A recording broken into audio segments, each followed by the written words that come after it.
Adema, a very quick one. I want to Woka Okwo Oba Kobira na office ya Nchakwando Bonye Foundation Bia with Mpesa, which we posted here on my page about one guy about Shalaman onye Jemekuru that invaded their land and start grabbing their land using police, especially Tiger Base, to be threatening them, to be threatening the community and other people. Hana yasona grab the land na land umawaka bonkwem no kwa back mbitolu. This guy was Shalaman wonye Jemekuru guta LGA. Ye Jemekuru Shu guta local government but na landem bitolu na avuya because na han a common boundary. The ancient boundary, because in those days ana kocha ndoki either na hakoro baka to demarcate now from here to here is boundary. Yeah, but na hakoro a particular tree that eho hani again mana na eba o boundary okala oboda. This Shalaman bulldoze the ancient boundaries. Batazia na lando ma waka okwo obako. Nambi tolu LGA. Kona na charande ha. I like ha. And according to report time with ya nearala 60 million, 100 million. So ya reziala ya wepta herika 10 million, 20 million jiria de make case. Jiria na police na bribe police de menta de mimo. Now can those people be na my office? They started receiving threats. Agebuha. Shalaman, you have been doing this. I keep wondering. Oh, during the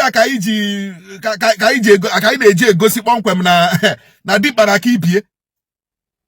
Na coach no ma IG. Give me no name ma onye carry IG. Ya che no ma commissioner of police. Give me name onye carry commissioner of police. Ya che no ye jemu Abuja, gwe ani ye jemu London. Oh, didn't the Shalaman na bunde na cause problem Imo State.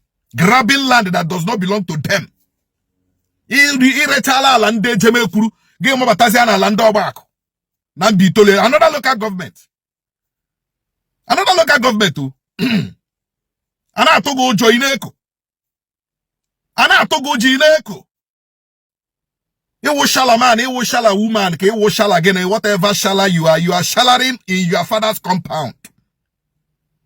But today, Kesiga Batago, no bo, Nchakwando Foundation cannot sonkwa, no nishie.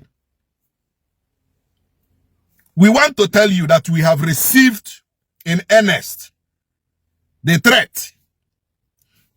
Issue to these guys, with a report. And we want to tell you that we have taken record of your threat. And this Shalaman of a man, of a woman, or for whoever that is threatening these people should also know that nebe ike dike bro can keep a bidro.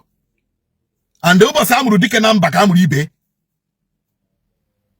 So everything you will threaten people, you will kill them, you will do this, you do in a coivel baka moto na coivel feka aeroplane. Then get ready. Get ready, bro. Onye baranka ho asikwala ngwele abiarere orere makana ngwele ga abiarere go orere. So since you have taken it upon yourself to threaten the people that came to complain about your irregular and your land grabbing and your fraudulent activity at land grabbing, since you have taken it upon yourself to threaten them, Chiraka ora ina nabia. Akwe se ma police. Ema army. Akwe onwe hela ma ho. Mboge esu. Shalaman, mboge esu agbakwala oso. We have taken note of the threat.